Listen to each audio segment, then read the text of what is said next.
Chapter 3, Lesson 1, Developing Your Self-Esteem. Alright, before we get into your self-esteem, we do need to have a little bit of background information and just kind of cover about what is mental health and what emotional health is. And as you look at the definition, the part that I'm most drawn to is the whole dealing with and meeting those daily demands and challenges in your life. We all have things that that we have to do on a pretty much daily basis. And for most of us, we do a pretty good job of meeting those challenges and meeting those demands.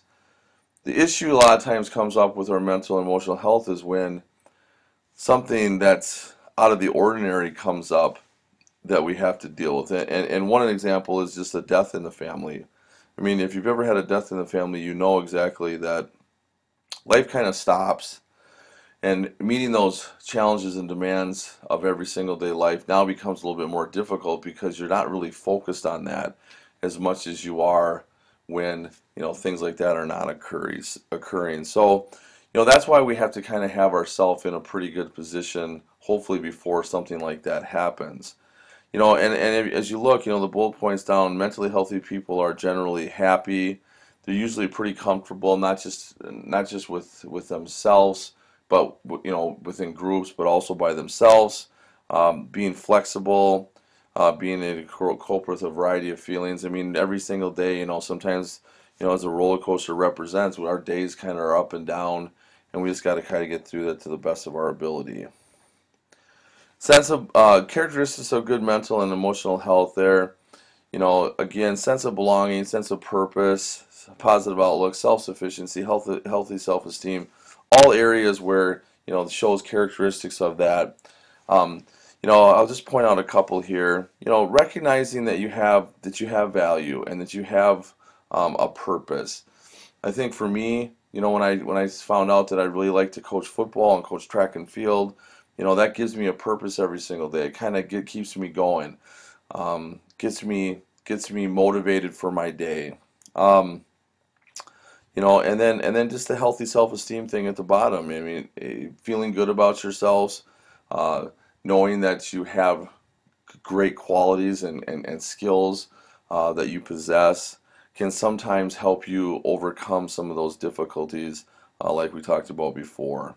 At the bottom, the term resilient is going to be discussed in the next video, so please watch.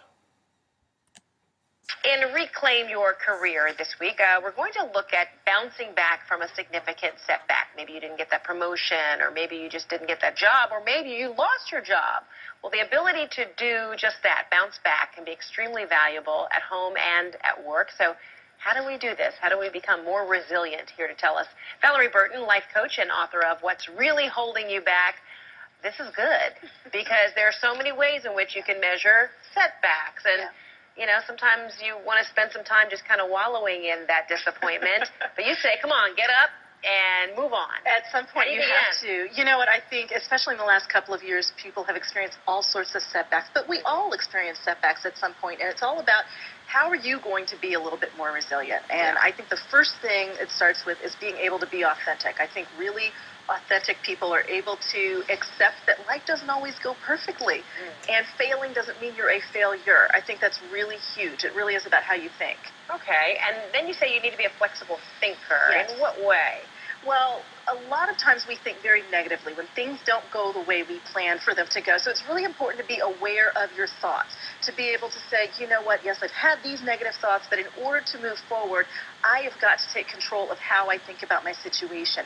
Are there little changes that I can make? So the most resilient people will say, you know what, this didn't work, what will? And they will kind of make course corrections as they go.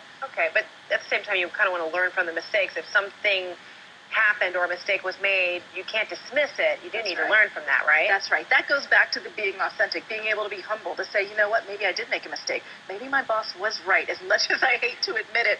What is the grain of truth I can take from that so that I can learn and get better in the future and get that promotion next time or get the job and do well in the interview next time? And overall, you say be optimistic because it's easy for a very long time, whether it be days, hours, weeks, or months, to just be mad, and be pessimistic about, and focusing on what went wrong, why this didn't go my way. But you say complete opposite. Be optimistic. You've got to be optimistic, and it's important that if there are some risks involved, that you take the right precautions. So, if there are things that are coming up, and for some people, they've gotten laid off in an industry where perhaps things really aren't going up.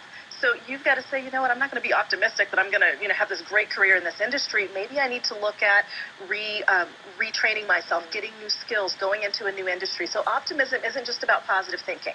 Very often it's about being very realistic in your thinking, but still saying, you know what, I can get through this. And when you say reach out, what do you mean? Like reach out for support, reach out for, some guidance, better advice? What? Absolutely. When you are resilient, you reach out for help, and that's hard for a lot of people. So whether it's a mentor or a colleague that can help you, or maybe it's a former coworker that has some contacts and you need to reach out and ask, it might feel, a little bit uncomfortable, but you have to bring yourself to be able to reach out and ask others for help. And then you say use your strength. That's right. That's right. Because you do kind of sometimes when there are defeats, you just kind of want to beat yourself up. I'm not doing this right, or but instead you say you need to accentuate the positive, as they say. That's right. So it's very easy to focus on everything you do wrong. But at some point you have to say, what am I good at? What are my strengths? How can I tap into those to help me move forward in the future? All right, Valerie Burton, thanks so much. And, I don't know. All right, so hopefully that helps you with your definition for being resilient.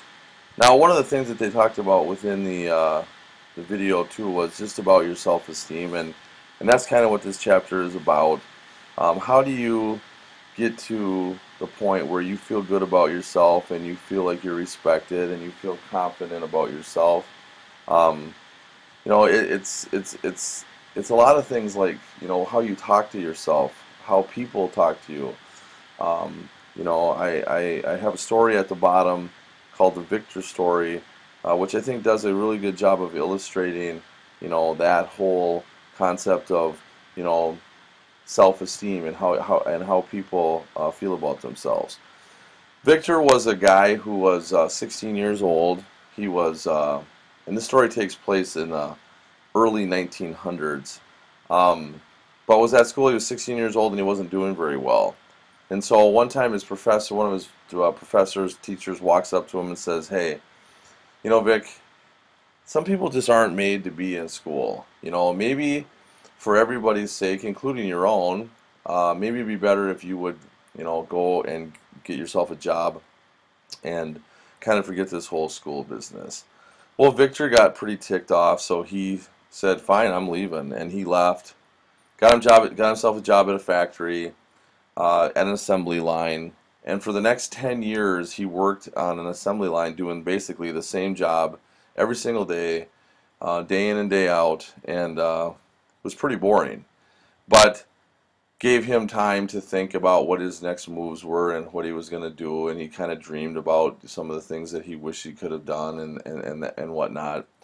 Well, one day his boss retired and he got a new boss, and the boss, who was the new guy in charge of the assembly line, was going through the personnel files. He saw that Vic had worked there for 10 years, and pretty young guy, 26 years old. So he brought him in, asked him if he would be willing to take a test in order to get a different job within the company. And Victor was pretty excited and took the test, and his boss brought him in and sat him down and said, "Victor," he says, I don't know if you know this or not, but I gave you an IQ test, and according to this test, you are not only, a smart person, but you're a genius."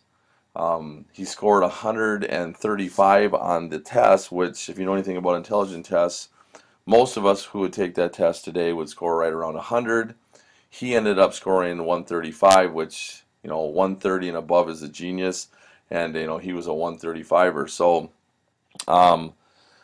Vic quit the job. He didn't take the new job. He quit the job. He wrote 2 books. He had a couple inventions that he had been thinking about, and he got some patents on those. Those books became bestsellers. Those inventions, which he had patents for, became huge products that sold like crazy, and he became a multimillionaire within a pretty short time of quitting his job. The the question I have for you is why did Vic become this way? I mean, basically the test told him that he was a smart guy, and because he felt like he was smart, then he was able to do things that were pretty amazing. I mean, all of us have qualities and characteristics that make us unique, and we all have great skills. There's so much talent in our schools today that is being untapped, and a lot of times it's because kids just don't feel very good about themselves. So providing self-esteem to you, uh, providing self-esteem to your friends, providing self-esteem to your younger siblings, your boyfriends and your girlfriends, all pay huge dividends in the whole production and feeling good about yourself. And I highly encourage people to pass that self-esteem along. So what else can you do to improve your self-esteem? Well, choose friends that value and respect you. If people are not being very nice to you, why are we hanging around those people? And it's pretty amazing sometimes how you think about that. Um, you can't pick your friend, you can't pick your family, but you sure can pick your friends. Focus on the positive things about yourself. Make sure that you're talking to yourself in a positive way, not negative. Lee, it's really easy to sit down before a test and say, hey, I'm not going to do very well in this test because I didn't study very much or whatnot. But that's pretty self-defeating, and talking to yourself is a great thing. Working toward accomplishments rather than perfection. Perfectionism is not necessarily a good thing. In fact, perfectionism can be a huge roadblock into you getting things accomplished. Your mistakes are just those. They're mistakes. Learn from them. You're going to make a ton of them, and hopefully you can just go learn from the mistakes and then just move on and become a better person. And then the other thing is just always trying to discover new things and new talents that you have, because life is a pretty cool thing, and there's lots of things and lots of adventures out there for you. We just have to be willing to kind of dive into those things. Other ways is you can write down some of your goals and try to achieve them. Exercise regularly really makes you feel energized, releasing those happy, good feeling endorphins into your brain. Um, can help as well. Volunteering your time to help someone, accepting things you can't change. That's one of the big things that us adults talk a lot about is that a lot of the stuff that you worry about you can't change anyways. So focusing on those things that you can change is a lot more time well spent. And then just focusing on energy, the things you can change, like I stated before. All right, now there is a hierarchy of needs developed by Abraham Maslow that's actually pretty cool, and there's levels to it. As you look at the bottom level, level number 1, which is physical needs, basically what they're trying to get across to you is how does human growth and development occur, and mental development. In order for us to be able to reach our potential at the top of the pyramid, we have to have certain things in order to do that. If you don't have the basic needs of, food and water and someplace to sleep and whatnot, it's hard to move past that. Same thing with level number 2, which is safety. I mean, if you're feeling like you can't, like you're in danger all the time, like, someone's going to harm you, thinking about your math class or thinking about, your health class is not going to be something that's going to be on your mind. It's going to be about your safety. And so food and shelter and safety, are those bases that we need every single day. Now, what's interesting is level 3 is that most of us are stuck in level number 3. Most of us are in a position where we just want to be loved. We want to love other people. We want to belong. We want to be on the football team, or we want to be in the wind symphony, or we want to be in the play, because we want people to recognize us for the talents that we have. You know, it's a